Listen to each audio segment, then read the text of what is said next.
जय हिंद दोस्तों। आज हम पढ़ेंगे दो चर वाले रैखिक समीकरण युग्म। दो चर वाले रैखिक समीकरण युग्म यानी ऐसे रैखिक समीकरण जिनमें क्या हों, दो चर हों यानी दो वेरिएबल्स हों, यानी एक्स वाई या कुछ भी हो, दो वेरिएबल्स होने चाहिए। अब रैखिक समीकरण क्या होते हैं? रैखिक समीकरण वह होते हैं जिनकी मैक्सिमम घात एक होती है। रैखिक समीकरण वह होते हैं जिनकी मैक्सिमम घात एक होती है।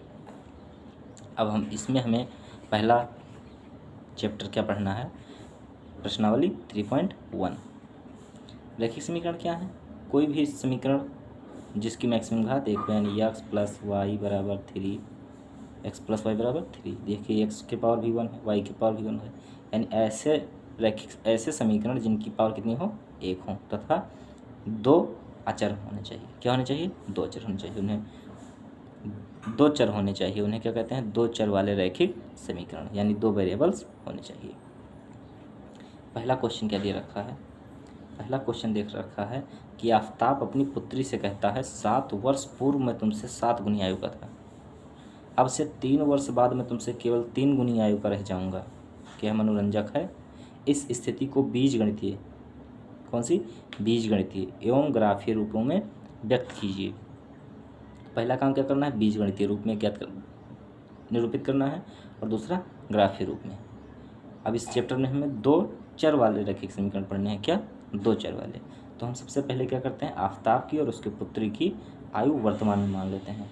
तो माना आफताब की वर्तमान आयु x है, और माना कि आफताब की पुत्री की आयु, आफताब की पुत्री की वर्तमान आयु क्या है? y है, y वर्ष है। तो पहला कंडीशन क्या दे रहा है कि 7 वर्ष पूर्व। फर्स्ट कंडीशन क्या कह रहा है कि 7 वर्ष पूर्व में तुमसे, 7 वर्ष पूर्व, तो 7 वर्ष पूर्व, 7 वर्ष पूर्व आफताब की आयु क्या होगी? आफताब की आयु यानी इस समय आफताब की आयु यक्स है, तो 7 वर्ष पूर्व माने पहले, पूर्व माने पहले, तो 7 वर्ष पहले आफताब की आयु क्या हो जाएगी? अभी एक्स है तो 7 वर्ष पहले एक्स माइनस 7 वर्ष, और उसकी पुत्री की डाटर, यानी डाटर की आयु कितनी हो जाएगी? अभी वर्तमान में वायु है तो 7 वर्ष पहले कितनी रही होगी? वाई माइनस 7 रही होगी। कंडीशन क्या कह रहा है कि 7 वर्ष पूर्व में तुमसे 7 गुनी आयु का था। कौन? आफताब अपनी पुत्री से कितनी गुनी आयु का था? 7 गुनी आयु का। तो यहाँ देखिए, ये आफताब की आयु है एक्स माइनस 7, और ये वाई माइनस 7। ये किसकी है? उसकी पुत्री की। अब इसमें 7 गुना कौन है? आफताब। आफताब अपनी पुत्री से 7 गुनी आयु का है, तो 7 से गुणा उसकी पुत्री में कर देंगे तो दोनों क्या हो जाएंगे? बराबर हो जाएंगे। अगर 7 गुना कर देंगे उसकी पुत्री की आयु तो दोनों बराबर हो जाएंगे, क्योंकि ये 7 गुना ज़्यादा है। अब x minus 7 is equal to 7y minus 49। तो x माइनस 7 इधर लाएंगे, 7y इसको भी इधर लाएंगे, plus 49 is equal to 0। x minus 7y और 49 में से 7 जाएंगी, 42 बराबर 0। ये हो गया पहला समीकरण। दूसरी कंडीशन देखिए क्या कहता है? अब से 3 वर्ष बाद, कितना? 3 वर्ष बाद, अब से 3 वर्ष बाद। तो दूसरी कंडीशन क्या कहती है? सेकंड कंडीशन कहती है कि 3 वर्ष बाद, 3 वर्ष बाद, 3 वर्ष बाद आफताब की आयु क्या हो जाएगी? 3 वर्ष बाद, यानी अब x है तो 3 वर्ष बाद कितनी हो जाएगी? x प्लस 3, और अभी उसकी पुत्री की आयु y वर्ष है तो 3 वर्ष बाद क्या हो जाएगी? उसके डॉटर की आयु y प्लस 3। और कह क्या रहा है? 3 गुनी आयु का रह जाऊंगा। कितना? 3 गुनी आयु का। कौन? आफताब ने पुत्री से कितना रह जाएगा? 3 गुनी आयु का। तो ये हो गई आफताब की आयु x प्लस 3, और ये हो गई उसके पुत्री की आयु। कौन 3 गुना रह जाएगा? आफताब। तो 3 से किस में गुणा कर देते हैं? उसकी पुत्री में। अब दोनों बराबर हो जाएंगे, तो x plus 3 is equal to 3y+9 एक साइड में कर लेते हैं। x minus 3y plus 3 minus 6 is equal to 0। X minus 3y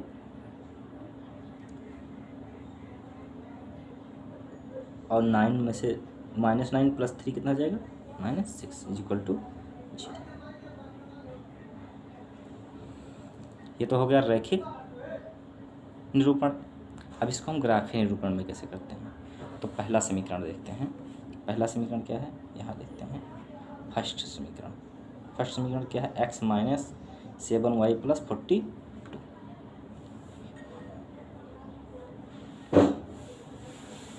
x minus 7y plus 42 यहाँ देखिए बराबर 0। यहाँ हम एक ग्राफ बनाते हैं। ग्राफ नहीं, अभी चार्ट बनाएंगे। सबसे पहले चार्ट बनेगा कैसा, कुछ इस तरीके का रहेगा, जिसमें x बराबर और y बराबर दो वैल्यूज रहेंगी। इस समीकरण में हम एक बार क्या रखेंगे, x की वैल्यू 0 रखेंगे। क्या रखेंगे, x बराबर 0। जब x बराबर हम 0 रखेंगे तब हम देखते हैं कि y कितना आता है। तो इस समीकरण में सबसे पहले x बराबर 0 रखते हैं, इधर कर लेते हैं। x बराबर 0 रखने पर इस समीकरण में x बराबर 0 रखेंगे तो क्या हो जाएगा, 0 minus 7y plus 42 is equal to 0। तो 7y को साइड ले जाएंगे तो 7y इज इक्वल टू 42। तो y बराबर 42/7, y बराबर 6, y बराबर 6 कितना है, 6। तो पहला बिंदु क्या मिला, 0,6, यानी x बराबर 0, y बराबर 6। फिर हम दोबारा क्या करते हैं, y बराबर 0 रख देते हैं। जब हम y बराबर 0 रखने पर, कहाँ, इस समीकरण में y बराबर 0 रखने पर, तो देखिए x minus 7 into 0 plus 42 is equal to 0, x plus 42 is equal to 0, क्योंकि 7 0 हो जाएगा। x बराबर -42। दूसरा बिंदु क्या मिल गया, -42 और कामा 0। x को हमेशा आगे लिखते हैं, y को पीछे लिखते हैं, आप 9th में पढ़ चुके हैं। तो कितना होगा, -42। ये पहला समीकरण हो गया। अब दूसरे समीकरण को देखते हैं। दूसरा समीकरण क्या है, x minus 3y minus 6 is equal to 0। फिर यहाँ एक चार्ट बनाएंगे कुछ इस तरह, दो वैल्यूज लेंगे क्योंकि दो वेरिएबल्स हैं x और y। एक बार x बराबर 0 रखेंगे, एक बार y बराबर 0। तो एक बार x बराबर 0 रखेंगे, x बराबर 0 रखने पर किसमें, इस समीकरण में, तो 0 रखेंगे x बराबर 0 हो जाएगा, -3y माइनस 6 बराबर 0। 3y को उस साइड में ले जाएंगे, 3y इस साइड में जाएगा, प्लस में हो जाएगा, बराबर -6। माइनस में है तो इधर जाएगा, प्लस हो जाएगा 3y। y बराबर -6/3, 3 दूनी 6, यानी y बराबर -2, y बराबर -2 कितना है, -2। फिर क्या करते हैं, y बराबर 0 रखेंगे, y बराबर 0 रखने पर इस समीकरण में y बराबर 0 रखेंगे तो x minus 3 into 0 minus 6 is equal to 0। तो x माइनस 6, 3 0 0 हो जाएगा, इज इक्वल टू 0। तो x इधर जाएगा, क्या हो जाएगा, 6, x बराबर 6। तो जब y बराबर 0 रखा जाएगा, x बराबर कितना जाएगा, 6। ये दो बिंदु के। अब इन बिंदुओं को कहाँ निरूपित करेंगे, ग्राफ पर। तो हमें मान लेते हैं कि एक ग्राफ है, खुद बनाएंगे क्योंकि हमारे पास ग्राफ नहीं है। अब हम इस पर कोई एक पैमाना मानकर ग्राफ निरूपित करेंगे। सबसे पहले तो ये है वह एक्स एक्सिस, ये एक्स डैश एक्सिस, ये वाई डैश और ये वाई। अब ऐसे ही हम मानते हैं, सबसे छोटा मान लेते हैं, तो क्या 2 से शुरू करते हैं, 2 4 6 8 10, ऐसे dot dot dot dot dot dot कितना हो जाएगा, कुछ भी ऐसे आगे बढ़ता जाएगा। इधर भी 2 4 6 8 10 12 14 16 ऐसे 2 2 के गैप में आगे बढ़ाते जाएंगे। इधर भी 2 4 6 8 10 12 14 ऐसे आगे बढ़ाते जाएंगे। इधर भी 2 4 6 8 10 12 ऐसे आगे बढ़ाते जाएंगे। ये देखिए इस साइड में चलने पर संख्या धनात्मक होती है, वाई साइड में भी चलने पर संख्या, वाई डैश साइड में चलने पर संख्या ऋणात्मक और एक्स डैश में चलने पर संख्या ऋणात्मक होती है। तो पहला हम देखते हैं कि यानी इस वाले रेखा को निरूपित करने के लिए जब x बराबर 0 है तो y बराबर 6 है। यानी कि पहला बिंदु क्या है 0 6, यानी x पर कितना चलना है 0 और y पर 6। तो x कौन सा एक्सिस है ये देखिए x बराबर x ये x पर कितना निरूपित करना है 0, x पर 0, देखिए x पर 0 और y पर 6।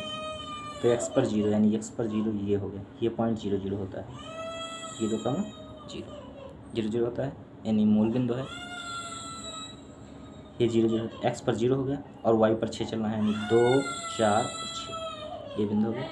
x पर 0 है y पर 6 ये बिंदु यानी 0 6 ये बिंदु हो गया, ये वाला पहला बिंदु। दूसरा क्या कह रहा है x बराबर -42 चल रहा है और y बराबर 0। तो x बराबर 42 माइनस में 42 तो माइनस एक्स डैश साइड में होगा इधर, तो इधर हम इसे dot dot dot dot dot मान लेते हैं कि यहाँ 42 आ जाएगा। कितना आ जाएगा ऐसे आगे बढ़ते जाएंगे तो 42 आएगा। 14 16 18 20 22 24 26 28 30 32 ऐसे करते करते 42 आएगा कहीं, तो डॉट डॉट डॉट करके 42। अब हम पूरा दिखा नहीं सकते तो 42 कहीं आएगा इसी लाइन पर। तो मान लिए कि 42 है -42 और y पर कितना चलना है 0 यानी y पर 0 ये, तो कितना हो गया 0 माइनस 42 माइनस 0 -42 0 ये हो गया बिंदु। अब इन दोनों बिंदुओं को क्या करते हैं मिला देते हैं, इसे आराम से मिला देते हैं इन दोनों बिंदुओं को।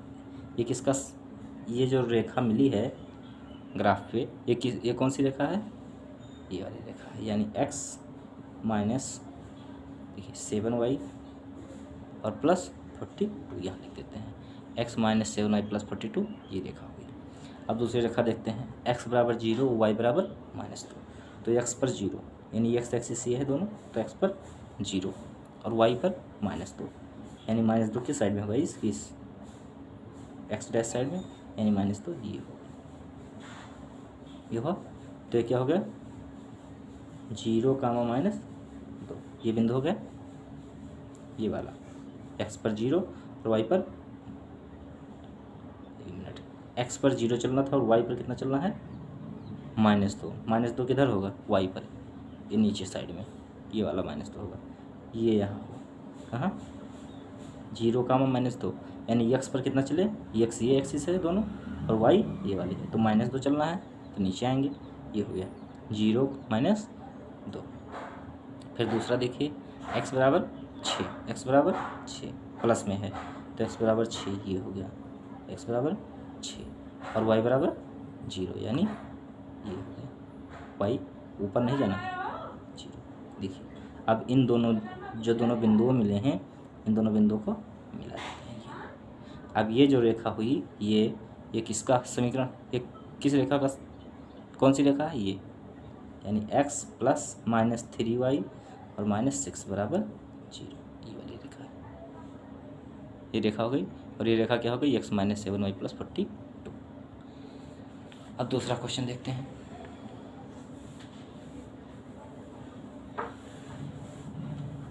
दूसरा क्वेश्चन कुछ है, क्रिकेट टीम के एक कोच ने 3900 में 3 बल्ले तथा 6 गेंदें खरीदी। 3900 में 3 बल्ले तथा 6 गेंदें खरीदी। बाद में उसने एक और बल्ला तथा उसी प्रकार की 3 गेंदें 1300 रुपये में खरीदी। इस स्थिति को बीजगणितीय तथा ज्यामितीय रूपों में व्यक्त कीजिए। तो हम क्या करते हैं कि क्रिकेट टीम के कोच ने इतना रुपए में x बल्ले तथा 6 गेंदें खरीदी। तो हमें यहाँ देखिए बल्ला और गेंद की संख्या दी हुई है, एक बल्ले का दाम और एक गेंद का दाम हमें मालूम नहीं है, तो हम मान लेते हैं क्योंकि हमें दाम यहाँ दिया हुआ है कितने दाम में ख़रीदा है। तो मान ली कि एक बल्ले का मूल्य कितना है, x रुपया है, और एक गेंद का मूल्य y रुपया है। एक ये माना क्या है, माना जा रहा है एक गेंद का मूल्य y रुपया है। तो 3 बल्ले और 6 गेंदों का मूल्य कितना है, 3900। तो 3 गेंदें, एक गेंद का मूल्य x, तो 3 गेंदों का मूल्य 3x, और 6 गेंदों का तो प्लस फर्स्ट कंडीशन कह रही है कि 3 बल्ले और 6 गेंदों, तो एक बल्ले का मूल्य x रुपया है तो 3 बल्ले का 3x, और एक गेंद का मूल्य y रुपया है तो 6 गेंद का 6y, और 3 बल्ले और 3 गेंदों का मूल्य कितने में है, 3900 में। कितने में खरीदा है, 3900 में हो गया। ये हो गया। अब यहाँ से क्या करते हैं, 3 कॉमन कर लेते हैं, x plus 3y is equal to 30, x plus 3y is equal to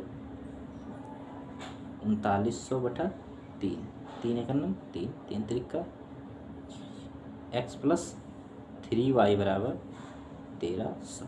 ये हो गया पहला बीजगणितीय रूप, पहला बीजगणितीय। अब दूसरी कंडीशन क्या कह रही है, सेकंड कंडीशन में कह रहा है बाद में उसने एक और बल्ला तथा उसी प्रकार की 3 गेंदें 1300 में खरीदी। एक बल्ला तथा उसी प्रकार की 3 गेंदें 1300 में खरीदी। तो एक बल्ला, कितना बल्ला, एक बल्ला, तो एक बल्ले का दाम x रुपया है, और उसी प्रकार की 3 गेंदें, तो एक गेंद का दाम y रुपया, तो 3 गेंद का 3y।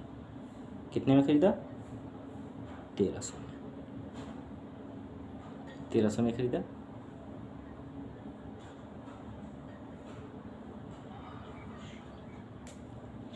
इस स्थिति को बीजगणितीय तथा ज्यामितीय रूप में व्यक्त कीजिए। तो यह बीजगणितीय रूप हो गया। अब ये देखिए दोनों समीकरण एक प्रकार का है, x प्लस 3y बराबर 1300। तो हम बीजगणितीय रूप में निरूपित करते हैं।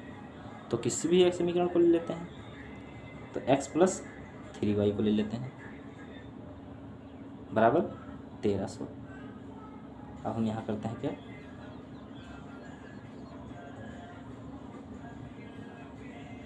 x बराबर 0, यहाँ x बराबर लेंगे, यहाँ y, तो x बराबर 0, y बराबर 0। जब x बराबर 0 होगा तो y बराबर कितना हो जाएगा, जब x बराबर 0 करते हैं तो x बराबर, इसमें x बराबर 0 रखने पर देखते हैं, x बराबर 0 रखने पर इसमें x बराबर 0 रखेंगे तो 0 बराबर 3y, x 0 प्लस 3y बराबर 1300। तो y 3y, 0 प्लस 3y हो जाएगा 1300। तो y बराबर 1300/3, 1300/3।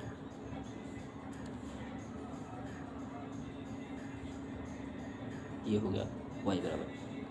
जब हम क्या करते हैं, y बराबर 0 करते हैं, क्या करते हैं, y बराबर 0 करते हैं, y बराबर 0 रखने पर, y बराबर 0 रखने पर, जब हम y बराबर 0 रखते हैं तब इस समीकरण में x प्लस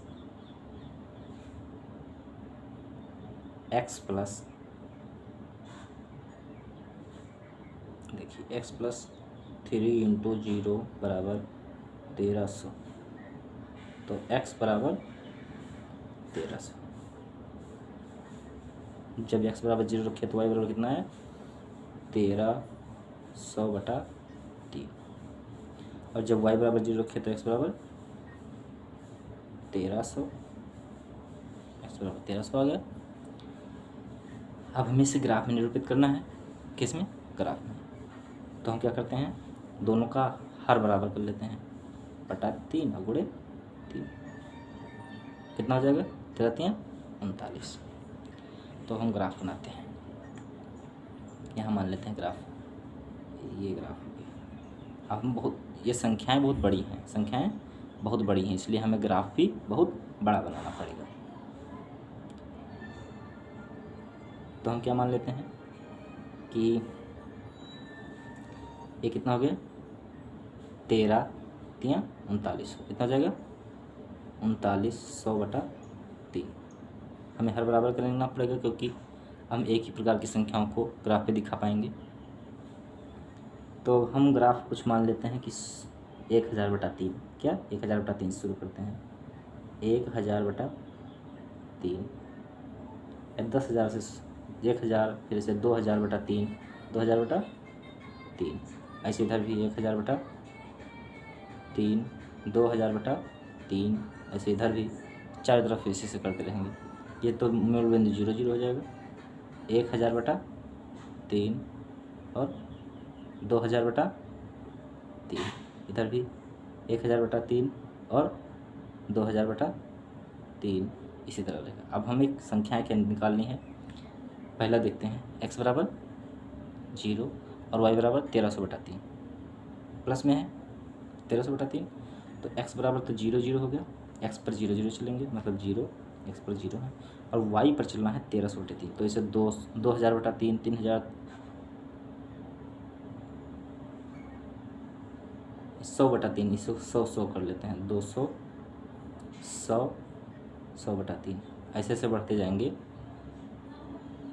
100 से शुरू करते हैं, क्योंकि 100 करेंगे तभी 100, 200, 300, 400, 500, 600, 700, 800, 900, 1100, मतलब 1000, 1100, 1200, फिर 1300, तभी तो आएगा 1300।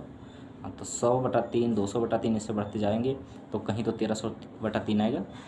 हाँ, तो इसे 200/3, 300/3, 400/3, 500/3, 600/3, वाई पर कितना जाना है? 1300/3, तो इसे करते करते हम कहाँ पहुँच जाएंगे? 1300/3 पर, क्योंकि हम 100/3, 200/3, ऐसे बढ़ते बढ़ते कहाँ पहुँच जाएंगे? 1300/3। हम मान लेते हैं कि ये बिंदु है 1300/3, ये बिंदु हो गया। x बराबर 0 और y बराबर 1300/3, बिंदु क्या हो गया? 0, 1300/3। अब दूसरा देखते हैं, y बराबर, ये x एक्सिस है, ये y, ये y डैश, ये x डैश।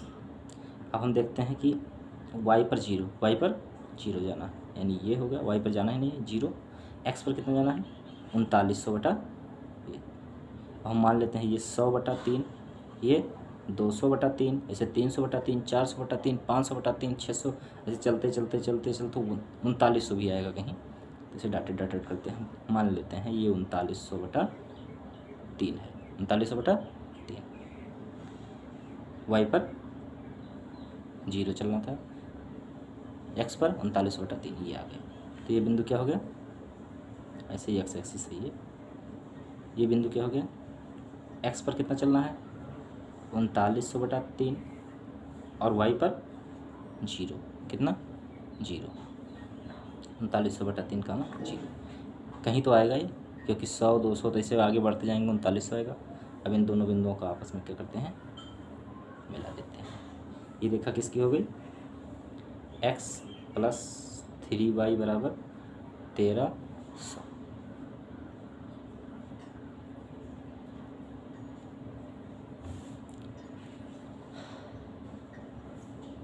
अब अगला क्वेश्चन हम देख लेते हैं।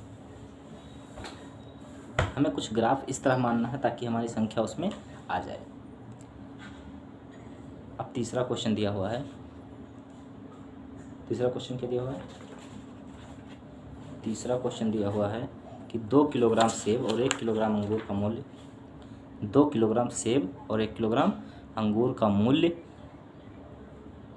अंगूर का मूल्य किसी दिन 160 रुपये था, 2 किलोग्राम सेब और 1 किलोग्राम अंगूर का मूल्य किसी दिन 160 रुपये था। एक महीने बाद 4 किलोग्राम सेब और 2 किलोग्राम अंगूर का मूल्य 300 हो जाता है।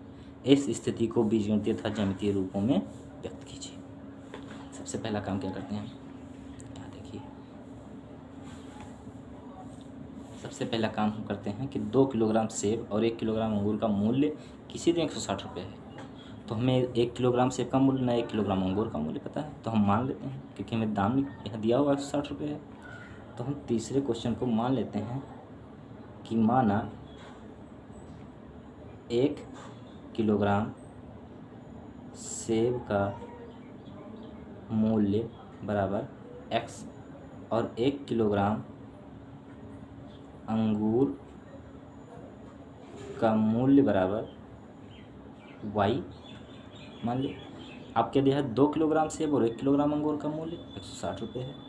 तो 1 किलोग्राम का मूल्य कितना है, x रुपये, तो 2 किलोग्राम का कितना हो जाएगा, 2x। और 2 किलोग्राम सेब का मूल्य कितना हो जाएगा, 2x। और 1 किलोग्राम अंगूर का मूल्य y, तो 2x प्लस y कितना हो जाएगा, 160। क्योंकि 2 किलोग्राम सेब और 1 किलोग्राम अंगूर का मूल्य 160 रुपये है, तो 2 किलोग्राम सेब और 1 किलोग्राम अंगूर का मूल्य कितना है, 160 रुपये। ये हो गया पहला।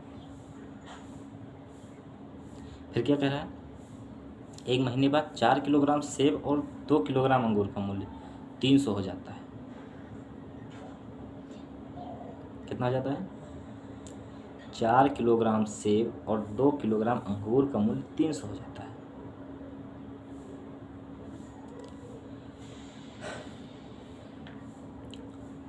तो हम मान लेते हैं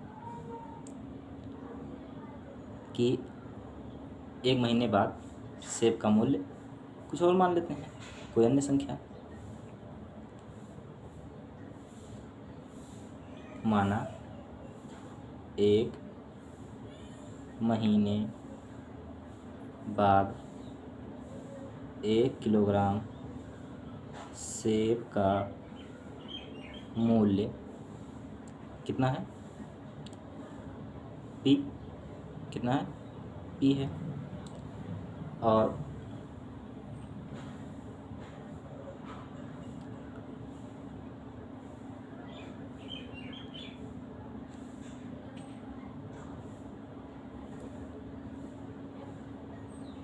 क्या मान लेते हैं कि p है।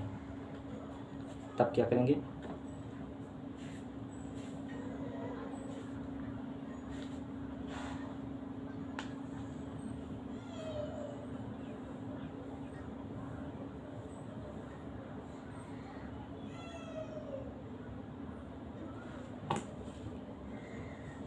p नहीं मानेंगे, यही रहेगा x और y। क्या रहेगा, x और y। तो क्या करते हैं कि 4 किलोग्राम सेब की कंडीशन वही है, 4 किलोग्राम सेब एक महीने बाद कितने, 4 किलोग्राम सेब का मूल्य कितना हो जाएगा, 4x, कितना हो जाएगा, 4x। 4 किलोग्राम सेब का मूल्य 4x और 2 किलोग्राम अंगूर का मूल्य, 2 किलोग्राम अंगूर का मूल्य कितना हो जाएगा, 2y। और दोनों का मूल्य मिलाकर कितना हो जाता है, 300। तो 4x प्लस 2y बराबर 300। तो 2 काउंट करेंगे, 2x प्लस y बराबर 300। तो 2x प्लस y बराबर 300 बटे, इधर आएगा 2, 150। 2x प्लस y बराबर 150। ये हो गया। अब हमें क्या करना है, अब ये दो रैखिक समीकरण मिल गए। अब इन दो रैखिक समीकरणों को क्या करना है, हमें ग्राफ पे निरूपित करना है। तो हम सबसे पहले क्या करते हैं, पहले समीकरण को ले लेते हैं, 2x प्लस वाई बराबर 160।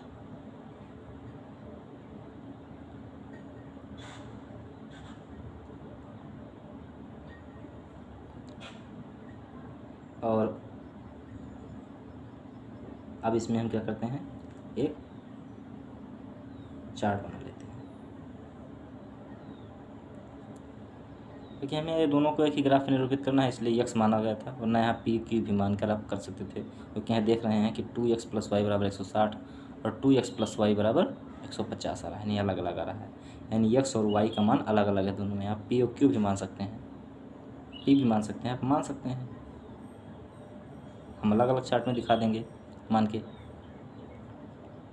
मान लीजिए या मानना हो आपको, p और q मान के ही लगा लीजिए कि एक माना एक महीने बाद 1 किलोग्राम सेब का मूल्य p है और 1 किलोग्राम अंगूर का मूल्य q है।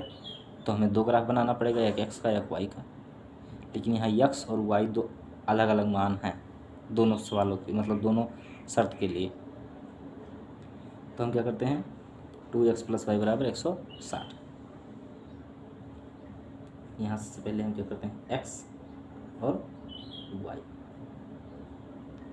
x और y, x बराबर पहला काम 0 और 2 12, y = 0। जब x = 0 रखेंगे, x = 0 रखने पर यहाँ x = 0 रखेंगे तो 0 + y = 160, y बराबर कितना हो जाएगा, 160। x = 0 रखने पर y = 160, और फिर जब y = 0 रखेंगे तो 2x + 0 = 160, तो x = 160/2, 2 8 16, 80, कितना आएगा, 80 हो गया। फिर दोबारा देखते हैं इसको, 2x + y, इसको x' y' भी मान सकते हैं, कुछ भी मान सकते हैं, कोई अलग मानिए, क्योंकि एक महीने बाद उसका दाम बता रहा है कि बदल चुका है। यहाँ आपको दिख भी रहा होगा कि 2x + y = 160 और 2x + y = 150, यानी अलग अलग मान हैं, यानी यहाँ x की कुछ और वैल्यू होगी, यहाँ x की कुछ और, यहाँ y की कुछ और वैल्यू होगी, यहाँ y की। p q भी मान सकते हैं, बस अलग अलग दिखाना पड़ेगा आपको।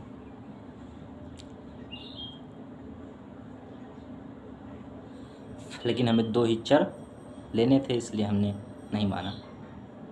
आगे देखते हैं, अब इस समीकरण को लेते हैं, 2x + y = 150, 2x + y = 150। तो अब क्या होता है, x = 0 रखेंगे तो क्या हो जाएगा, 0 × 2 + y = 150, तो y = 150। जब हम y = 0 रखेंगे तो क्या हो जाएगा, 2x + 0 = 150, 2x = 150, तो x = 150/2, 2 7 14, 2 5 10, x = 75। तो यहाँ एक चार्ट बनाएंगे, यहाँ लिखेंगे x y, दो वैल्यू जाएँ, x की वैल्यू क्या है, पहले 0 फिर y की वैल्यू 0, जब x की वैल्यू 0 है तो y की वैल्यू 150, जब y की वैल्यू 0 है तो x की वैल्यू 75। अब हम क्या बनाएंगे, एक ग्राफ बनाएंगे, मतलब एक ग्राफ बनाते हैं। इस ग्राफ में हमें दोनों को दिखाना है, क्या करना है, दोनों को दिखाना है। सबसे पहले हम इसको दिखाते हैं, देखते हैं कि x = 0, y = 160, यानी हम इन दोनों को सबसे पहले ध्यान देंगे कि इन दोनों को हम देखकर ऐसा ग्राफ मानेंगे, मतलब ऐसा पैमाना मानेंगे ताकि दोनों संख्याएं दिखाई जा सकें। तो हमें देखिए 5 का मान सकते हैं, जैसे 5, 10, 15, 20, 25, 30, 35, इससे आगे बढ़ाते जाएंगे। उससे पहले हम देखते हैं कहाँ तक जाना है हमें। x = 0, ये x एक्सिस है, ये वाली x डैश, ये y एक्सिस है, क्या है, y एक्सिस, और ये y डैश। तो हमें कहाँ तक जाना है, सबसे पहले हम देखते हैं x = 0, y = 160, यानी x पर हमें ये है 0 0, क्या है, 0, 0, यानी x भी 0, y भी 0। तो x = 0, यानी हमें x पर 0 जाना है, यानी इस पर नहीं जाना है। y पर जाना कितना है, 160, यानी इसे 5, 10, 15, ऐसे ऐसे ऐसे ऐसे करते कहाँ तक जाना है, 160 तक। कहाँ तक, 160, कहीं तो आएगा इस लाइन पर 160, तो मान लिया यहाँ कहीं आ रहा है, कहाँ तक ले जाएंगे इसको, y पर 160, तो ये बिंदु क्या हो गया, 0, 160, ये बिंदु हो गया। अब हमें दूसरा देखिए, x पर 80 चलना है, x पर 80, यानी कि इसे 5, 10, 15, 20, 25, 30, 35, 40, 45 से आगे आगे बढ़ते बढ़ते बढ़ते बढ़ते कहीं क्या आ जाएगा, 80 आ जाएगा। और वाई पर कितना चलना है, वाई पर 0, यानी ये हो गया 80 का 0। अब इन दोनों बिंदुओं को क्या करते हैं, आपस में मिला देते हैं। 21 रेखा का समीकरण हो गया इस वाले रेखा का, 2x + y = 160, 2x + y = 160। अब फिर हम देखते हैं इस वाले से, x = 0, y = 150, तो x = 0, x = 0 है, y = 150, यानी इससे कुछ आगे आएगा। यहाँ मान लें 150 और 150, 155, तब तो 160, 155 फिर 160, तो ये 150, यानी 0, 150, x पर 0 और y पर 150 जाना है। और यहाँ देखिए, यहाँ कहीं 85 होगा, क्या होगा 85, तब तो ये 80 होगा, ये 75, क्या होगा 75, ये 75 होगा, तब ये 80 होगा, यानी ऐसे 70, 75, 80, 70, 75, 80, ये 65, 60, ऐसे ऐसे करते होगा, तो ये होगा 75। तो देखिए 0, 150 और ये बिंदु क्या हो गया 75, ये वाला, ये बिंदु 75 और कामा y = 0, यानी y पर 0 जाना है, ये वाला बिंदु। अब इन दोनों बिंदुओं को आपस में मिला देते हैं। ये क्या हो जाएगा, 2x + y = 150, ये हो गई, दोनों रेखाएं दिखाई दी गई।